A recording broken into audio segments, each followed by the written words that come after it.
किसी ने क्या खूब कहा है मेरे दोस्तों कि एक आदमी अपनी पत्नी से तंग आकर, वो बड़ी क्रोधित थी और बड़ा क्रोध करती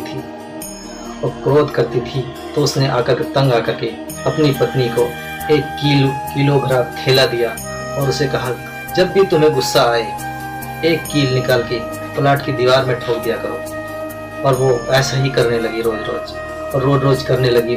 वो तंग आ गई कील ठोक के। वो कहने लगी कि इतनी मेहनत करती हूँ मैं कील ठोकने में, क्यों ना ऐसा करूँ कि मैं कील ही ना ठोकूं और गुस्सा ही ना करूं तो कील मुझे ठोकनी भी नहीं पड़ेगी। तो बस उसने तो ये सोच लिया और एक दिन ऐसा आया, धीरे धीरे उसने एक दिन एक भी कील नहीं ठोकी और उसका गुस्से पर नियंत्रण हो गया। और उसने ये बात खुशी खुशी अपने पति को बताई।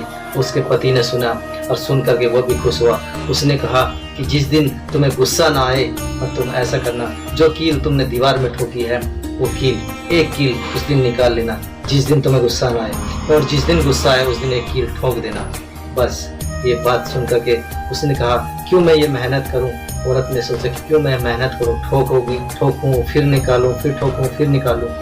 तो उसने कहा कि मैं गुस्सा ही नहीं करती हूँ, गुस्सा नहीं करूंगी तो मेहनत करने की क्या जरूरत है, तो गुस्सा ही नहीं करेंगे तो मेहनत करने की जरूरत ही नहीं पड़ेगी। बस फिर उसने एक एक करके, गुस्सा किया ही नहीं है कभी, और एक एक करके सारी कीलें निकाल ली। और उसने जाकर के अपने पति को बताई खुशी खुशी कि आज मैंने सारी कीलें निकाल लिए और मुझे कोई भी गुस्सा नहीं आया बिल्कुल भी।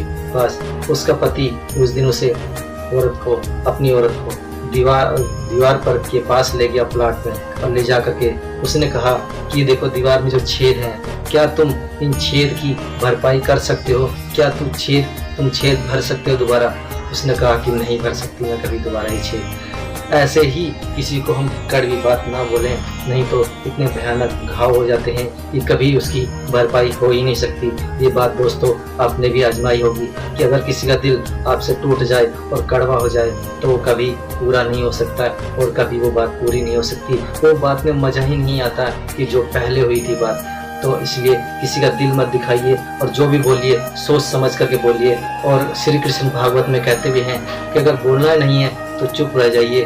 मौन सबसे बड़ी एक हमारी प्रतिज्ञा है ये, और एक अच्छा हमारा कर्तव्य है, और एक हम अच्छा भी कर सकते हैं इसके लिए, और पाप से मुक्त हो सकते हैं। क्योंकि हमारी जीभ ही सबसे ज़्यादा हमसे पाप करवाती है और लोगों का दिल दुखाती है और लोगों के दिल में छेद कर देती है। तो इसलिए हम किसी के लिए बुरे बने ही ना, तो अच्छा करें, तो किसी के लिए बुरा करने की जरूरत ही नहीं। तो मेरे दोस्तों मेरी कहानी कैसी लगी तो मुझे ज़रूर बताइएगा। तो मैं कहते हैं भर जाता है घाव तलवार का अगर तलवार मारे तो, लेकिन बोली का घाव कभी नहीं भरता है। मिलते हैं नेक्स्ट वीडियो में नेक्स्ट चैप्टर के साथ। हरे कृष्णा।